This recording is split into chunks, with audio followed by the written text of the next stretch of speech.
ശേഖരൻകുട്ടി, നീയാടാ ഈ കുടുംബത്തിലെ വിളക്ക്. ദുഃഖത്തോടെ കടന്നു പോകേണ്ട ഈ ദിവസത്തില് സന്തോഷം കൊണ്ടുവന്നത് നീയാ. നീ പ്രേമേന്ദ്രനെ കണ്ടിട്ടില്ല എന്നുള്ളത് എനിക്കറിയാം. ഇതൊക്കെയല്ലേ നമുക്ക് ചെയ്യാൻ പറ്റൂ. ആ അമ്മയുടെ മുഖത്തെ സന്തോഷം ശ്രദ്ധിച്ചോ? അത് മതി.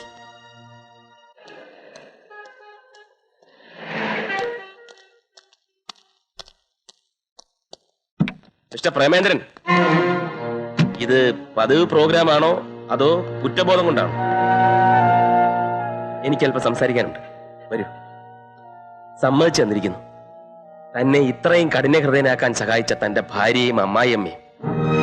ഒരു കാര്യം ഓർത്തോ, അമ്മയോളം വരില്ല അമ്മായിയമ്മ. അമ്മയുടെ പിറന്നാളെങ്കിലും ഓർമ്മിച്ചെത്തുമെന്ന് കരുതി തനിക്ക് വേണ്ടി കാത്തിരിക്കായിരുന്നു തന്റെ അമ്മ. 100 വർഷം തപസ്സിരുന്നാലും അതുപോലെ ഒരു അമ്മയെ തനിക്ക് കിട്ടില്ല. നിനക്കൊന്നും വേണ്ടാത്ത ആ അമ്മയെ എനിക്ക് തരുവോ? എന്ത് വില വേണമെങ്കിലും തരാം, എത്ര വേണമെങ്കിലും ചോദിച്ചു. പിന്നീട് ഒരിക്കലും അവകാശം പറഞ്ഞോണ്ട് വന്നേക്കരുത്. തരില്ല ഞാൻ, ഒന്ന് കാണാൻ പോലും. ബന്ധത്തിന്റെയും സ്വന്തത്തിന്റെയും വില ദിവസങ്ങൾ കൊണ്ട് മറന്ന താൻ നന്നാവില്ല. ആ അമ്മ ഉള്ളുരുകി തന്നെ ഒന്ന് ശപിച്ചാൽ ആ ശാപം ഒരു കാലത്തും തന്നെ വിട്ടുപോകില്ല, താൻ മരിച്ചാലും.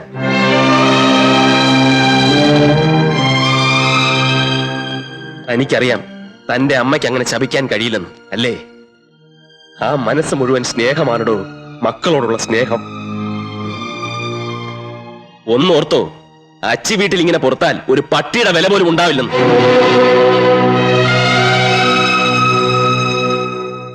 വീട്ടിൽ ചെന്ന് 3-4 ദിവസം നിന്റെ തള്ളരെ കൂടെ പെറ്റു കിടന്നപ്പോ നിനക്ക് ആ കാശിന്റെ കാര്യം ചോദിച്ചാൽ എന്തായിരുന്നു? ഞാൻ അന്ന് രഘുവേട്ടനോട് പറഞ്ഞതാ എനിക്കതിന് കഴിയില്ല എന്ന്.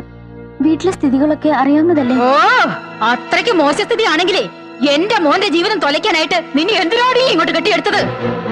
ആ, നിന്റെ ചേച്ചിയെ കെട്ടിയവൻ വലിയ കോടീശ്വരനല്ലേ?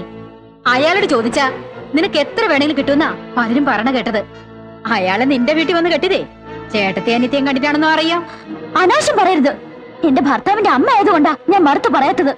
എന്റെ വീട്ടിൽ നിന്ന് ഒരു ചില്ലി കാശിന് കിട്ടാൻ പോകുന്നില്ല. നിങ്ങൾക്ക് എന്നെ വേണ്ടെങ്കിൽ എന്നെ വീട്ടിൽ കൊണ്ടാക്ക. അയ്യടി, നിന്നെ കാർ പിടിച്ച് കൊണ്ടുവരാനും കൊണ്ടുവിടാനും ഇവിടെ ആരുമില്ല. ഇഷ്ടമില്ലെങ്കിൽ ഇറങ്ങി പോടി. ആ, ഞാൻ പോവാ. ഇനി രഘുവേട്ടൻ വന്നിട്ട് ബാക്കി കാര്യങ്ങൾ തീരുമാനിക്കാം. എന്ത് തീരുമാനിക്കാൻ? നീ ഇന്ന് തന്നെ മടങ്ങിപ്പോണം. വഴക്കും കൂടി വന്ന നിന്നെ സ്നേഹത്തിന്റെ പേര് ഞാൻ ഇവിടെ പിടിച്ചു നിർത്തിയ നിന്റെ ജീവിതമാ താറുമാറാകുന്നത്. അപ്പൊ ഞാൻ ആ തള്ളയുടെ പോരും സഹിച്ച് ആ വീട്ടിൽ തന്നെ കഴിയണമെന്നാണോ?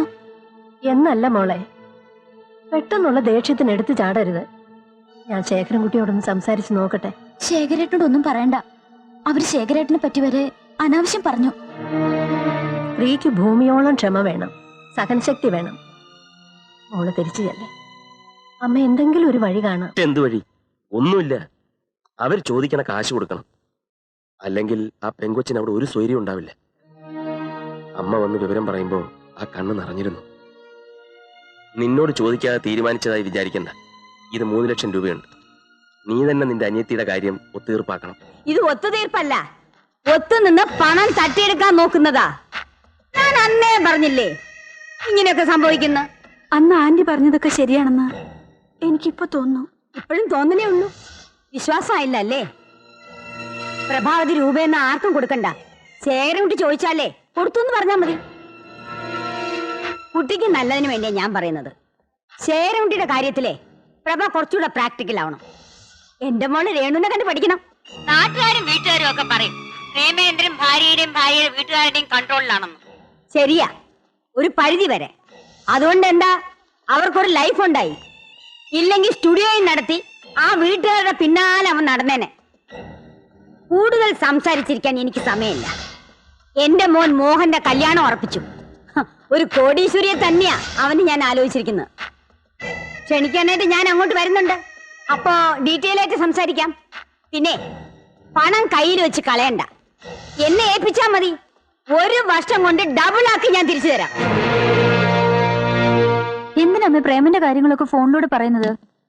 അവൾ അത് അറിഞ്ഞ് പ്രവർത്തിക്കട്ടെടി. പ്രേമേന്ദ്രനെ ഇവിടെ കൂട്ടിലിട്ടതുപോലെ വളർത്തിയെടുക്കുന്നത് നമ്മുടെ മിടുക്ക. ഇന്ന് അവൻ അമ്മയില്ല, ബന്ധുക്കളില്ല. എല്ലാരെയും തെറ്റിപ്പിരിച്ചെടുക്കാൻ ഞാൻ എന്ത് പാടുപെട്ടെന്നറിയാമോ? അതിരിക്കട്ടെ, പ്രേമന്റെ വീട്ടുകാരെ ക്ഷണിക്കണ്ടമ്മേ. ആ ദരിദ്രവാസികൾ വരണ്ട. വന്നാലേ വീണ്ടും പ്രേമേന്ദ്രന്റെ മനസ്സ് മാറിയാലോ. വേണമെങ്കിലേ അവന്റെ മൂത്ത പെങ്ങളുടെ വീട്ടിലേക്ക് ഒരു ക്ഷണക്കത്ത് അയച്ചേക്ക്. വന്നാ വരട്ടെ. ഹ, നമ്മള് മനഃപൂർവ്വം വിളിക്കാതിരിക്കുകയാണെന്ന് ഇതോടെ ടീച്ചർക്ക് മനസ്സിലാവും.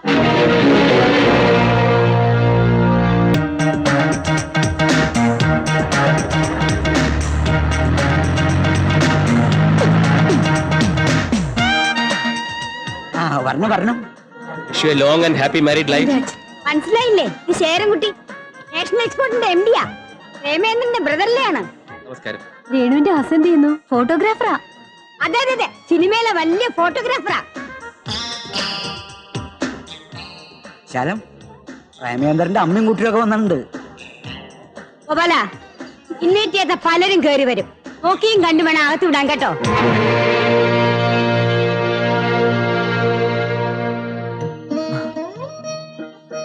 പൊള്ളിച്ച് പറഞ്ഞാണെന്ന് മനസ്സിലായില്ലേ? എന്തിനാ അമ്മ ക്ഷണിക്കാതെ വന്നത്? നിങ്ങളെ പ്രേമേന്ദ്രനെ വിളിച്ചു. ഞങ്ങളുടെ അടുത്ത് ക്ഷണക്കത്തും കിട്ടിയിരുന്നു. എല്ലാരും എത്തുമെന്ന് ഞാൻ ഒട്ടും പ്രതീക്ഷിച്ചില്ല. വാ വരൂ. വേണു, ദേ കണ്ടില്ലേ, ഞാൻ പ്രത്യേകം ക്ഷണിച്ചിട്ട് വന്നതാ. പിന്നെ ആരെയാ ക്ഷണിക്കാതെ വന്ന കാര്യം ഇവര് പറയുന്നത്? അതെ, എന്റെ ഭാര്യയുടെ കുറെ ബന്ധുക്കൾ അലവലാദികളായിട്ട് പുറത്തു നിൽപ്പുണ്ട്. അവര് കയറി വന്നാ കയറ്റി വിടണ്ടെന്നാ പറഞ്ഞത്. ശങ്കു, പോയി ഫുഡിന്റെ കാര്യമൊക്കെ നോക്കൂ.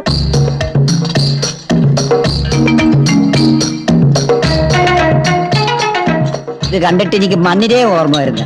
എനിക്ക് ഞാഞ്ഞൂല് പോലെ ഇരിക്കുന്നത്. ഇതിന്റെ പേരെന്താ? കൊള്ളാം. മുത്തശ്ശേരി വന്നേ. അവസാനം കഴിച്ചാ മതി, വെറുതെ ആളുകളെ കൊണ്ട് അതും ഇതും പറയിപ്പിക്കാൻ.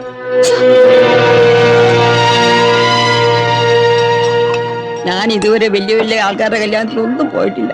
നാട്ടില് നാക്കലായിട്ട് സദ്യ വിളമ്പും. ഞാനതൊരു പിടിപിടിക്കും. ഇവിടെ ഉണ്ടാക്കിയതൊന്നും തിന്നാൻ പോലും എനിക്കറിയില്ല. ഞാൻ കാരണം അവർക്ക് മോശമായില്ലേ? എന്റെ മുത്തശ്ശ, ഇവിടുന്നൊക്കെ ഭക്ഷണം കഴിക്കുന്നതിന് മുമ്പ് 2 എണ്ണം വീശണം. അപ്പൊ ഒരല്പം തൊലിക്കട്ടി കിട്ടും. ഞാനും കൂടാ. ദാ പിടിച്ചേ.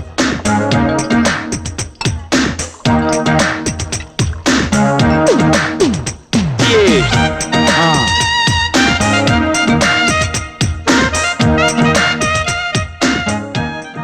Ladies and gentlemen, I am Sherankutty, managing director of National exports.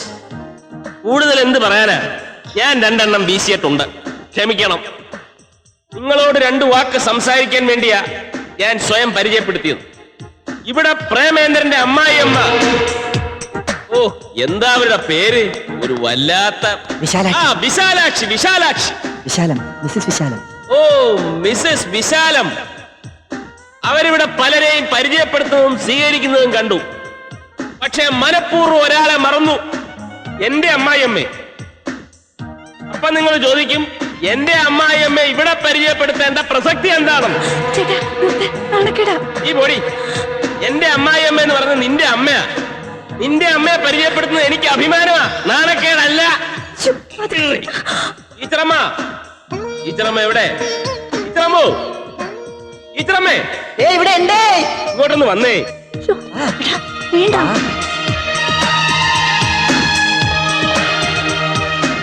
കേരളത്തിലെ ഏറ്റവും നല്ല മാതൃകാ അധ്യാപികയ്ക്കുള്ള ഗോൾഡ് മെഡൽ കരസ്ഥമാക്കിയ മഹത് വ്യക്തിയാ ഈ നിൽക്കുന്ന ശാരദ ടീച്ചർ. എന്റെ അമ്മായിയമ്മ അല്ല, എന്റെ അമ്മ. ഈ വേദിയിൽ ഗോൾഡ് മെഡൽ വാങ്ങിയ വേറെ ടീച്ചേഴ്സ് ഒന്നും ഇല്ലല്ലോ. അപ്പോ ഇവിടുത്തെ വിശിഷ്ടാതിഥി ഇവരല്ലേ?